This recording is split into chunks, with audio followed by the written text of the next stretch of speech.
Bom dia, vamos para mais uma live aqui do escritório Bruno Mesco Dias Advogados.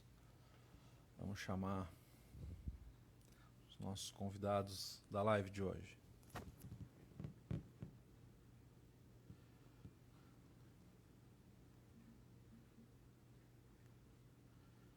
A Juliana.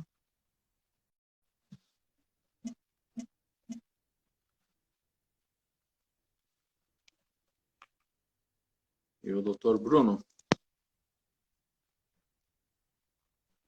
Agora entrar. Bom dia. Olá, bom dia. Bom dia. Juliana, bom dia, Bruno.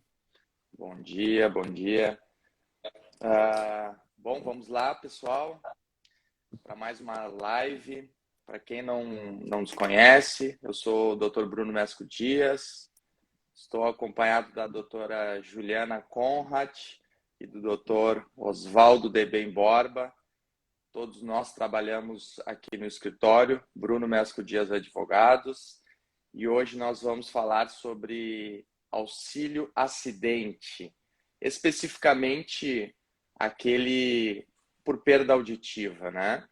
É muito comum para os nossos clientes que trabalham em ambientes muito ruidosos, principalmente dentro de aeroportos, acabar tendo ao longo da vida aí, uma perda auditiva, né? É bastante comum. Então, se você que está nos ouvindo conhece alguém que teve perda auditiva, encaminhe esse vídeo para essa pessoa, pois de alguma forma pode auxiliá-lo, né? Já vou entrar então no assunto, no tema, para a gente, sem mais delongas, já começar a falar sobre esse tema tão importante, um benefício até desconhecido por muitos, né? Então, vou trazer a Juliana aqui para o nosso assunto, para abrir essa live falando um pouco dos requisitos desse auxílio acidente. Doutora. Tá certo, então. O benefício do auxílio acidente, ele possui um viés mais indenizatório, né? Então, ele é devido ao segurado que, após sofrer algum acidente de qualquer natureza ou adquirir uma doença, permanece com lesões ou sequelas que reduzem a sua capacidade habitual para o trabalho, ainda que minimamente, né? Isso significa que essas sequelas decorrentes do trabalho ou da patologia que é suportada pelo segurado, elas devem reduzir a sua capacidade para o trabalho habitual, havendo algum tipo de prejuízo no desenvolvimento da sua atividade profissional. Esse benefício, como eu disse, ele tem um caráter indenizatório, então ele pode ser recebido juntamente com o salário pelo segurado. O recebimento do auxílio acidente se dá dessa forma, né? Especificamente para perda auditiva, né? O auxílio acidente para a perda auditiva, em qualquer grau, ele pode ser concedido desde que preenchidos alguns requisitos. O primeiro é constatar a deficiência auditiva, a redução da capacidade laborativa para o trabalho habitual e o nexo causal, né? Então, nestes casos, o auxílio acidente, ele somente pode ser concedido quando essa sequela, por algum acidente de qualquer natureza, acarrete numa diminuição efetiva e permanente na capacidade para a atividade que o segurado habitualmente exerce, né? Deve haver uma dificuldade a mais nas suas atividades laborais em decorrente desse acidente ou dessa patologia que está sendo suportada, né? Então, a perda auditiva ela deve alterar a aptidão do segurado para o trabalho, comprovando esse prejuízo no desenvolvimento do trabalho, né? E nós temos também uma súmula do Superior Tribunal de Justiça, que é a súmula 44, que diz que ainda que essa perda auditiva seja mínima, ele não é capaz de excluir o direito que o segurado tem de receber o auxílio acidente. Então, mesmo que seja constatada uma perda auditiva baixa, né, mínima, ele ainda tem direito ao recebimento deste benefício previdenciário. Entendi. Então vamos para deixar claro, existe o auxílio acidente, que ele é concedido de forma ampla aí para diversas incapacidades, que pode ser originado num acidente ou numa doença e não precisa estar vinculado ao trabalho. Esse é o auxílio acidente convencional. E a gente está tratando aqui, isso aí, a gente está tratando aqui de uma espécie do auxílio acidente que ela é em decorrência de uma perda auditiva. E aí tem um diferencial. É isso, doutora Juliana? Ele precisa estar vinculado a uma lesão ocorrida no trabalho, é isso? Isso mesmo. Esse é um entendimento assim que se tem muito na jurisprudência dos tribunais federais do Brasil, né? Então, essa lesão precisa estar relacionada com o trabalho para se garantir o auxílio acidente pela perda auditiva. Certo. Esse é o diferencial, né? Bom, como na grande maioria dos processos que a gente atua, os nossos clientes estão expostos num ambiente bastante ruidoso. Via de regra, se ocorrer uma perda auditiva, a tendência é que sim tenha a ver, né, com o trabalho. Haja esse nexo causal entre a perda auditiva e o próprio trabalho desenvolvido. Qual seria o valor, já esse é um ponto importante, qual é o valor deste benefício? Nós temos o auxílio doença, que não se confunde com o auxílio acidente. O auxílio acidente tem essa característica indenizatória, que pode ser pago junto com o trabalho, ou seja, você tem o direito de receber o benefício, mas pode continuar trabalhando. E que valor seria referente a este benefício, então, doutor? O valor ele é correspondente a 50% sobre o salário de benefício, né? Ou seja, 50% daquilo que o segurado teria direito a uma aposentadoria. Então, é uma renda a mais assim, que pode ser recebida juntamente com o salário, né? É um bom valor, é um alto valor, né? Certo. Bom, doutor Oswaldo, vamos falar sobre essa deficiência auditiva. Que deficiência auditiva é essa, né? Protegida pela legislação? Ela é exclusivamente oriunda de um ruído ou daqui a pouco pode haver outro tipo de deficiência auditiva que é protegida pela legislação? Bom, na verdade, quando o que se entende na jurisprudência é basicamente a perda auditiva protegida pela Previdência, pelo Seguro Social, é aquela, tem uma sigla, PAIR, né, que é a perda auditiva induzida por ruído. Ou seja, a perda auditiva ela pode ocorrer basicamente em duas situações, ou vamos chamar de três situações. Um acidente traumático, que possa romper um tímpano, alguma coisa assim, ou uma doença inflamatória, ou enfim, que cause a perda auditiva, ou pela exposição a ruído excessivo. E essa, vamos dizer assim, é a mais comum. E é justamente essa a qual se aplica, em linhas gerais, o auxílio acidente. Então, aquele segurado que é exposto ao ruído excessivo, esse ruído ele agride o ouvido, né? E essa agressão ela vai causando a perda auditiva gradual, né? Então, a princípio, seria essa a proteção dada à perda auditiva. Para aquela induzida por ruído.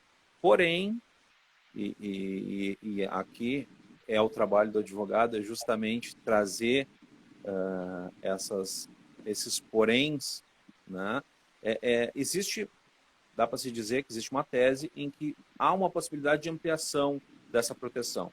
Não somente para aquela perda auditiva induzida por ruído, mas também para uma perda auditiva oriunda de um acidente de qualquer natureza, que é o que diz a legislação. A legislação indica, e aqui eu não vou aprofundar muito, porque seria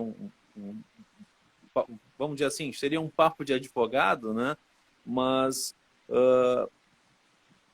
em linhas muito gerais, a legislação ela foi criada, o Instituto Nacional do Seguro Social, INSS, foi instituído pela Constituição em 88, em 91 veio a Lei de Benefícios, e essa Lei de Benefícios ela abrangia o auxílio acidente tão somente para acidente de trabalho. Isso não se discute mais, a legislação evoluiu. E na evolução dessa legislação, ela foi ampliando o leque de proteção. Só que para a proteção, o auxílio acidente para a perda auditiva, ela houve uma restrição, que ela vai de encontro, vai no sentido contrário à ampliação da proteção que vinha pela evolução legislativa. Então, há uma tese de que, e nesse ponto, eu já reforço que já existe precedente, aqui, inclusive da 4ª Região, que concedeu auxílio acidente para uma perda auditiva de origem traumática, ou seja, não foi induzida por ruído. Houve um acidente, houve um traumatismo craniano, em virtude desse traumatismo craniano, houve perda auditiva por rompimento de tímpano, e em virtude disso se concedeu auxílio acidente. Então, vamos lá, linhas gerais. A proteção se dá àquela perda auditiva induzida por ruído. Isso seria a regra geral. Mas existem teses, e essas teses são aplicadas, de que não só pela indução a ruído, há possibilidade por outras origens, não que a do ruído. Entendi. Essa perda auditiva, ela precisa ser bastante considerável, doutor Oswaldo, ou ela pode ser uma perda, mesmo que mínima? A doutora Juliana já comentou sobre isso, citou inclusive uma súmula, mas a gente sabe que os aeroviários, principalmente nos testes de motores, estão expostos ali àqueles altos níveis de ruídos durante a manutenção de uma aeronave, mas também os aeronautas, e eu vou entrar depois nesse assunto dos aeronautas com a doutora Juliana, mas qual é o nível da perda? Basta ser mínimo mesmo? Precisa prejudicar o dia a dia do trabalhador ali? O que garante o direito? Qual é o tamanho dessa perda auditiva? Pela súmula 44 do STJ, ela indica que a perda mínima já é suficiente para a caracterização. A questão do auxílio acidente por perda auditiva é que essa redução tem que ser para o exercício do trabalho habitual. Então, vamos imaginar alguém que trabalha, um aeroviário que trabalha na manutenção das aeronaves. Vamos imaginar agora, enfim, teste de motor, alguma coisa assim. As frequências de giro de motor são frequências altas. E quanto maior a frequência, mais agudo o som. E as primeiras faixas de frequência que a gente perde a audição é justamente nas altas frequências. São os sons mais agudos. Então, vamos lá. Agora, essa parte mais técnica da manutenção, a gente não tem muito, não sabe muito como funciona. Mas escutar bem o movimento enfim, dos motores, ou enfim, de qualquer parte do trabalho, faz parte do trabalho. Então, a pessoa que precisa dedicar um esforço maior para executar o seu trabalho, mesmo que seja um esforço maior para ouvir, isso é o que a lei protege para benefício, para a concessão do benefício do auxílio acidente. Então, a perda pode ser mínima, desde que essa perda, e aí que tem a questão inclusive da questão do nexo causal, ele pode ser justificado nesse sentido. Essa perda mínima, ela tem que gerar uma redução à sua atividade habitual. Se houver uma perda auditiva e o trabalhador não, para a sua atividade, não precisa da audição, e aqui a gente pode pensar em qualquer outra atividade, não vai gerar essa redução na capacidade. Certo. Então, tem que ter essa relação entre a perda e a necessidade de demandar um esforço maior para executar suas atividades. Isso já seria justificado, mesmo que a perda seja mínima. Sim, sim. Pode ter uma perda mínima, mas desde que acarrete algum prejuízo também, né? Desde que mínimo, desde que acarrete algum prejuízo para o trabalhador, já pode ser concedido esse benefício, então. No dia a dia da profissão, fatalmente, tu vai precisar se comunicar e num ambiente ruidoso, se tu não está com 100% da tua acuidade auditiva, fatalmente vai haver um prejuízo, né? Mas isso pode ser comprovado também por meio de audiometrias, né? Nas audiometrias vai ser realizado testes que vão trazer níveis de frequência que o teu ouvido é capaz de escutar. E nesse ponto, nesse aspecto, nós temos o RBAC 67, não é mesmo, doutora Juliana? Que traz alguns requisitos para a própria renovação do CMA. Aí, falando dos aeronautas, há esses requisitos aí que devem estar presentes para que seja possível a renovação. Tu pode trazer eles para nós e esclarecer um pouco essa questão? Sim, isso mesmo. Como nós já tínhamos abordado na live passada, né, o RBAC 67, ele é um regulamento que prevê alguns requisitos de saúde para a expedição do CMA, que é o Certificado Médico Aeronáutico. E dentre esses requisitos, também temos os requisitos auditivos, né? Assim, o candidato, ele é submetido a alguns testes audiométricos, porque ele não pode ter nenhuma deficiência na percepção auditiva. São alguns testes feitos em algumas frequências de 500, 1000 e 2000 Hz, né? Então, é feito esse teste em cada um dos ouvidos. O candidato ele não pode ter uma deficiência maior que 35 decibéis ou 50 decibéis para cada frequência ali que vai ser testada. E só a título assim de exemplo, né, a grosso modo, uma voz humana ela tem em média de 100 a 200 Hz. Então, as frequências que são feitas no teste audiométrico são bem mais agudas, né, do que a voz humana. E aí a gente percebe como é importante ter uma boa audição para o exercício da atividade do aeronauta, inclusive tendo este requisito para a expedição do CMA. Sim. Bom, e se por um acaso o aeronauta vai fazer a sua renovação e não cumpre esses requisitos, seria caso de concessão do auxílio-doença, porque ele não tendo o CMA, ele não vai poder exercer a sua atividade. E aí eu faço esse questionamento para o doutor Oswaldo, se existem possibilidades para que o aeronauta possa desenvolver a sua atividade, né? Mesmo não preenchendo esses requisitos. Não, sim, sim. O próprio RBAC ele traz algumas hipóteses, né? Vamos lá. Regra geral não preencheu, não passou na audiometria, não vai ser expedido o CMA. Mas existem algumas possibilidades, né? E basicamente são 3 as possibilidades. A primeira possibilidade seria um exame feito normalmente para aqueles que exigem uma comunicação por equipamentos de radiocomunicação, aqueles que são utilizados na cabine, é feito um teste na cabine, né? Um ruído de fundo, simulando uma situação de trabalho, uma situação laboral usual, e são feitos testes, basicamente com a terminologia utilizada durante a navegação, né, durante o voo, para verificar se o aeronauta ele tem acuidade audiométrica suficiente para poder exercer sua função, né? Mas, e aqui já digo, havendo atestada por um laudo, porque não passou para renovação do CMA. Havendo essa negativa e precisando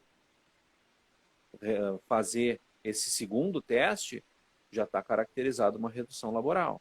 Então, seria o típico caso de um aeronauta que pode continuar trabalhando, ele vai ter a CMA expedida, ele vai conseguir trabalhar, mas ele tem perda auditiva que, enfim, reduz a sua capacidade laboral e seria caso de poder pedir o auxílio acidente. O segundo caso, ele também é feito um teste, aí não no ambiente laboral, é feito um teste chamado um teste em quarto silencioso, é chamado, na qual o avaliado fica de costas para o avaliador e o avaliador fala algumas palavras que tem lá os fonemas específicos para o teste, e aí o avaliado tem que conseguir ouvir todas as palavras e, enfim, reproduzir elas para demonstrar que ouviu. Seria a segunda maneira de passar no teste, mesmo não passando no teste por meio do exame de audiometria, né? Ele tem constatado a perda auditiva, mas é submetido a esse segundo teste. E nesse segundo teste também seria caso de redução laboral. E existe um terceiro caso ainda, que mesmo que seja seja atestado por um exame de audiometria essa redução auditiva, e mesmo que não passe nos demais testes, nesses 2 testes falados, ainda é possível a expedição do CMA com restrição. E aí essa restrição seria para a atividade de comissário e para atividades relacionadas aos pilotos que dependam de utilização de instrumentos ali de radiocomunicação. Então, é possível mesmo assim exercer a função de aeronauta e aí fica evidente a redução na capacidade de trabalho, né? Porque não vai poder exercer ela a pleno, o que justificaria a concessão do auxílio acidente. Tá. A legislação, quero direcionar um questionamento para a doutora Juliana. A legislação, ela fala em redução da capacidade para as suas atividades habituais. Mas o que seria essas atividades habituais, para que deixe claro isto? Porque se nós pararmos para pensar, uma interpretação de um leigo pode levar ao entendimento de que as atividades habituais são aquelas até mesmo domésticas em casa. E muitas vezes, em casa, tu não sente a perda auditiva, tu não percebe aquela perda auditiva. Então, essa redução, aí já uma questão mais legal, mais jurídica mesmo, a redução da capacidade para as suas atividades habituais. O que seria isso do ponto de vista legal, jurídico? Para o segurado fazer jus ao benefício de auxílio acidente, é necessário comprovar que ele teve uma redução na capacidade do trabalho, mas do trabalho que ele exerce atualmente. Então, ele consegue exercer o seu trabalho, ele não está totalmente, né, incapaz para o trabalho, mas ele precisa de um esforço a mais, ele tem uma dificuldade a mais decorrente deste acidente, decorrente dessa doença, né, que ele está portando, ou decorrente da perda auditiva, né, que é o assunto que nós estamos abordando agora. Então, essa capacidade habitual é habitual para um trabalho, a atual profissão que o segurado está desempenhando naquele momento, né? Este é um entendimento da jurisprudência que refere que a redução da capacidade ela está relacionada com a atividade que o segurado exerce e ela não pode estar relacionada com outras atividades que o segurado eventualmente poderia fazer. Então, é aquilo que ele desempenha a sua profissão atual, aquilo que ele está acostumado a fazer e acostumado a trabalhar. Sim. Ele poderia Nesse trabalhar ponto... Pode complementar, doutor. Nesse ponto, Bruno, a questão, a palavra-chave, como em muitas, a gente busca sempre a igualdade, a palavra-chave desse benefício é igualdade. Porque nós não somos iguais. E existem aqueles que têm suas diferenças em virtude de uma fatalidade, de algum acidente que ocorreu no percurso da sua vida, da sua carreira, né? E aí, em virtude desse acidente, essa pessoa, esse segurado, ele vai demandar um esforço maior do que aqueles que não sofreram esse acidente para ascender na carreira. Então, para esse, uma maneira de compensá-lo, de indenizá-lo, e a natureza indenizatória desse benefício é justamente por isso. É para indenizar ele por ele estar competindo com os outros em uma desvantagem em virtude de um acidente, e esse acidente não é um acidente de trabalho, não é um acidente, é um acidente de qualquer natureza, acidente para fins previdenciários. Essa indenização ela tem essa natureza de compensar ele por ele não ser, vamos chamar assim, não ter essa igualdade de competição. Então, a proteção social aqui é justamente nesse sentido. Nós não somos iguais e a gente reconhece que não somos iguais. Então, para aqueles que são desiguais com desvantagem em virtude de um acidente, se garante uma indenização por essa desvantagem. Sim. É nessas linhas da proteção. Sim. Dentro dessa ideia, doutor Oswaldo, como é que vai ser possível para o trabalhador que já foi diagnosticado ali através de uma audiometria a perda dessa audição, mas qual é a dificuldade que ele tem de comprovar? Como comprovar? O que tu pode trazer para nós de experiências práticas? Como comprovar o diagnóstico? Como comprovar o seu direito? Para que então possa exercer, lembrando, né? Isso é importante. O auxílio acidente é possível continuar trabalhando na mesma atividade, na mesma função, enquanto se recebe o benefício, diferente do auxílio doença, né? Então, quais são as dificuldades encontradas? Talvez a gente sabe que os aeroviários têm com grande frequência as audiometrias, né, que são realizadas pela empresa, mas como comprovar esse diagnóstico, né, da perda auditiva, dessa redução da capacidade também? A comprovação ela se dá basicamente, a comprovação da perda auditiva se dá pelo exame, né? Não temos como fugir de um exame audiométrico, né? O exame audiométrico ele vai trazer frequências, né, das mais graves às mais agudas, e vai se emitindo um sinal que o avaliado, o periciado, ele vai respondendo a esses sinais, e aí é feita essa avaliação por um médico, né? Então, partindo desse princípio, a gente precisa de um laudo, precisa da audiometria, né? Vamos dizer assim, seria o laudo por excelência para a questão da perda auditiva. Com relação aos aeronautas, a gente ainda tem as questões relacionadas à renovação e expedição do CMA.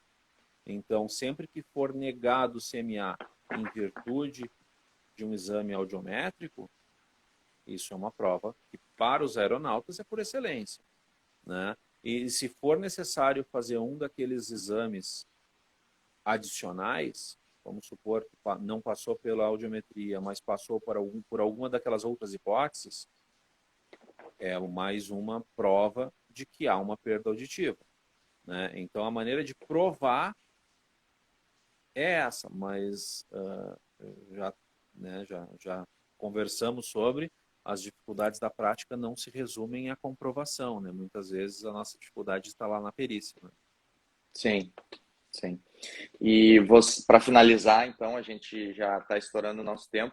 Vocês teriam alguma dica para dar para os nossos clientes, os nossos seguidores, aí, a nossa audiência, que daqui a pouco está desconfiado que pode ter uma perda auditiva, já ouviu alguém em casa dizer: pai, tu não está me ouvindo direito, diminui o som da TV. Como, né, essas coisas acontecem no dia a dia, e aí a gente começa a se perguntar se está tendo alguma perda. Então, se tem alguma dica talvez para já pensando num processo ou para trazer alguma documentação para o escritório para que a gente possa avaliar.